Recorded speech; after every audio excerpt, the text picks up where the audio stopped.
I heard you say the word restoration. Yes. I guess for people who have no idea what restoration is, take a second and unpack that so that people know what you mean by that. So restoration there's a couple categories. You have water, mold, fire, storm, or catastrophe. Okay. So within that, your basic ones are more on the water side. Say you have a busted pipe, leaking pipe from a fixture and it floods into a room, or from a large water where there's a ton of rain and your basement overflows, where your basement's flooded. Okay. So there's multiple different water things there, to where mold, where you have a small leak that creates a mold problem, or a larger water intrusion that creates mold.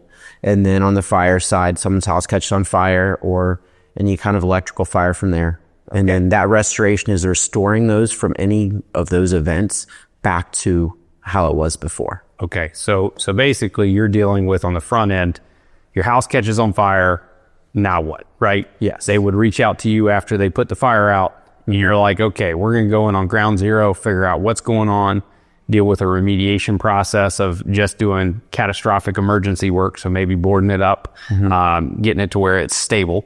And then there's a second phase where you actually go in and do the restoration of rebuilding that property. Correct.